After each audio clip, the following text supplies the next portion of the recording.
সালামু আলাইকুম।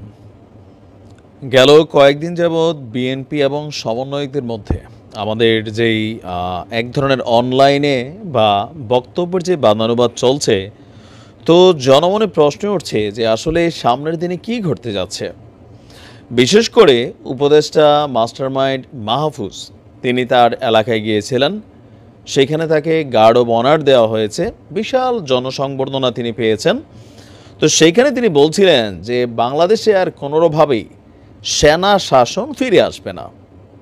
কিন্তু বর্তমান প্রেক্ষাপট এবং পরিস্থিতি দেখে অনেকেই মনে করছেন যে বিএনপি যদি নির্বাচনের দাবিতে রাজপথে নেমেই যায়, ছাত্ররা যদি তা প্রটেস্ট করতে বসে, বিশেষ করে বৈষম্য বিরোধী এবং কি জাতীয় নাগরিক কমিটি, তখন কি হবে? আপনার একটা সংঘর্ষ হবে। তো এই সংঘর্ষকে থামানোর মতন ক্যাপাবিলিটি রাইট নাও আমাদের পুলিশ বাহিনীর নেই, ডিবির নেই, বা ধরেন র্যাব এক ধরনের বিলুপ্ত অবস্থায় আছে। মাঠে সেনাবাহিনী ম্যাজিস্ট্রেসি পাওয়ার নিয়ে আছে, কিন্তু সেনাবাহিনীর ভূমিকা নিয়েও অনেকের কাছে প্রশ্ন যে সেনাবাহিনী কেন খুব বেশি অ্যাকশনে যাচ্ছেন না।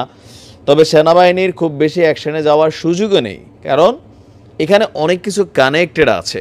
সেনাবাহিনী চাচ্ছে পলিটিক্যাল অবস্থান থেকে নিজেদেরকে দূরে রাখতে, কিন্তু বিশিষ্টজনেরা বলছেন যেভাবে বিভিন্ন জায়গায় চাঁদাবাজি, চুরি, ছিনতাই, লুটপাট, মব জাস্টিস প্রকাশ্যে দিনে দুপুরে, আপনি দেখেন যে গেল মাস দুয়েকের মধ্যে বাংলাদেশের বিভিন্ন জায়গায় যেই পরিমাণ ছিনতাই, চাঁদাবাজি, বিশ্ব রোডে, মহা রোডে, বিশ্ব রোডে আপনার প্রকাশ্যে রাত্রেবেলা ডাকাতি চলছে, গ্রাম অঞ্চলে ডাকাতি চলছে, চুরি ছিনতাই বেড়ে গেছে, মানে যাচ্ছে তাই কিন্তু একটা অবস্থা। যদিও আমাদের সরকারের যিনি স্বরাষ্ট্র উপদেষ্টা আছেন, তিনি সম্ভবত চোখে এক ধরনের চশমা পড়েন, তিনি আবার এগুলো দেখেন না, কারণ তারা তো প্রোটেকশন নিয়ে ঘুরেন। প্র্যাকটিক্যাল অবস্থানটা কি? গণমাধ্যমও বলছে যে সব খবর তারা প্রকাশও করেন না। প্রত্যেকবারই গণমাধ্যম কোথাও না কোথাও ক্ষমতায় যারা থাকে তাদেরকে কিছুটা সমীহ করে অথবা ভয় পায়, এটা থেকে বের হওয়াও এত সোজা না।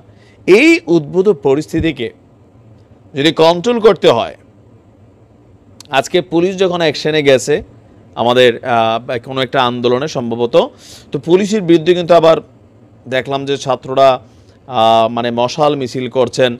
তো পুলিশ যদি তার দায়িত্ব পালন করতে যায়, সেইখানে তাকে বাধাপ্রাপ্ত হতে হচ্ছে। তো সকল কিছু মিলাইয়া বিএনপি যেভাবে বলতেছে যে আগামী 3 মাস পরেই নির্বাচন দেওয়া যায়, তো 3 মাস পরে যদি নির্বাচন না দেয় রাজপথে নামবে। কয়েকদিন আগে মির্জা ফখরুল ইসলাম বলছিলেন যে 5ই আগস্টের মতন আরেকটা অবস্থা হবে, প্রস্তুতি নেন। ছাত্ররা বলতেছে এই দেশ থেকে হাসিনার যেভাবে বিদায় হয়েছে, ফেসিবাদী টোন যাদের আসবে তাদেরকে এইভাবে বিদায় করা হবে। তো এই উদ্ভূত পরিস্থিতি যদি হয়েই যায়, দেন আপনার কি মনে হয় যে দেশে কি হবে? সামরিক শাসন আসবে, এমনকি এটাতে মানুষ পজিটিভ নেবে। বিশেষ করে ডক্টর মোহাম্মদ ইউনূসের সরকারের যেই এই মুহূর্তে ক্যাপাবিলিটি, বা ছাত্র বনাম বিএনপির মধ্যে যে একটা ক্ল্যাশ আমরা দেখছি, এই ক্ল্যাশটা যদি বড় আকার ধারণ করে, তাহলে রাষ্ট্র কার্যত স্থবির হয়ে যাবে। অর্থনৈতিকভাবে রাষ্ট্র কিন্তু এখন অনেকটা খারাপ অবস্থায় আছে, ভালো নেই। এগুলো আপনারা গণমাধ্যমের মাধ্যমে দেখছেন, তাই না? তো সেই জায়গা থেকে কেউ কেউ বলছেন যে এই মুহূর্তে সেনা শাসন দরকার, আবার কেউ কেউ বলছেন যে না ভাই, সেনা শাসন দরকার নেই, তাড়াতাড়ি নির্বাচন দিয়ে দাও। কিন্তু ছাত্ররা বলছে যে যত কিছুই হোক, সংস্কার পরিপূর্ণ হওয়া ছাড়া নির্বাচন দেবে না। আর যদি নির্বাচন দেয় তাহলে নতুনদের সাথে পুরনোদের একটা যুদ্ধ বাঁধবে। উপদেষ্টা মাহফুজ কিন্তু এই কথা বলছেন, আসিফরও শক্ত ভাষায় কথা বলছেন।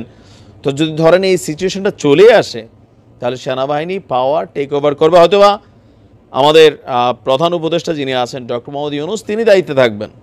কিন্তু কার্যত রাষ্ট্রকে স্থিতিশীল রাখতে গেলে তখন সেনাবাহিনীর দরকার হবে, কারণ এখন বিভিন্ন জায়গায় নানান বিশৃঙ্খলা আছে। তবে এটা একটা অবস্থান মোটামুটি চলে, কিন্তু যদি ছাত্র বনাম বিএনপি যেভাবে আমরা দেখছি, জামাতও এখানে কানেক্টেড হচ্ছে, আওয়ামী লীগ তো আছেই, সব কিছু মিলিয়ে যদি মাঠে কোনো শক্তি নামে আর এটাকে প্রতিহত করতে যায়, সারা বাংলাদেশে রায়ট ঘটে যাবে।